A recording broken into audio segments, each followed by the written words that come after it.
from the moment they brought the idea to us, we were mesmerized and then more honestly horrified. And we felt like it was a story that we had to do, and we needed to do it on the cover to make sure that the world found out about it, because it is a perhaps frightening sneak peek at the future and the lack of real common sense and laws about where generative AI might possibly take us. And the beginning of the story is like your worst nightmare. Olivia, why don't you take us there, because it's ultimately where the story begins. Tell us about Cecilia. So the story starts in Levittown, Long Island, which is an interesting place to start. This is the birthplace of American suburbia, the first post-war US suburb. And this group of teenage girls who had all attended the same high school discovered that their photographs that they'd posted on social media had been manipulated into deepfake porn. That is, fake pornography created using deep learning models or artificial intelligence. And Cecilia Luque, who opens the story, discovered this while sitting in a car in a parking lot in a strip mall in Levittown. And as she's looking through this website that a friend had sent her, who had also discovered the photos, she sees images that horrified, disgusted, really scared her. These are photos which showed her being digitally undressed, very graphic images. Content on this sex site included people posting about her being raped and murdered. In some of the cases, the images, she was just a child, she was 5 years old.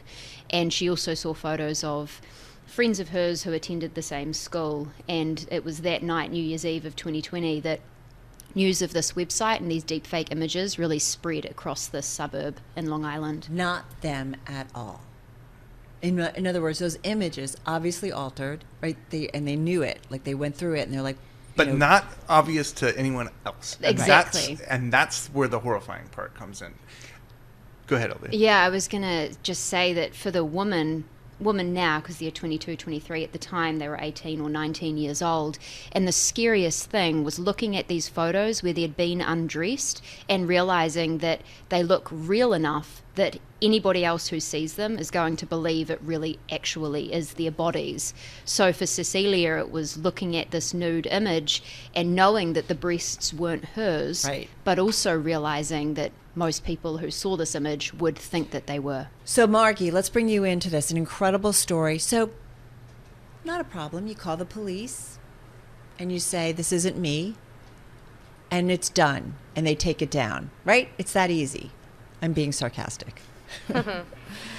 Yeah, not quite. At the moment, there's no federal law prohibiting deepfake pornography. So the challenge that these girls had were, they were so incredibly brave. They did this investigation mostly on their own, figuring out exactly who had created these images of them, and they took them to the police, and there was very little legal recourse for them to get justice. And in fact, it was only after searching through everything that Patrick Carey, the former classmate who'd been posting these images, looking through everything that he'd posted, they'd seen that he'd actually accidentally posted real child sexual abuse material, and that's what they got him on. It wasn't on the deepfake pornography at all.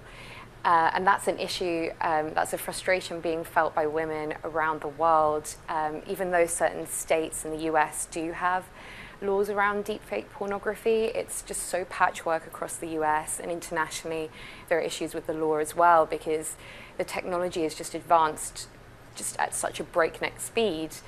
Just lawmakers haven't been able to keep up with it.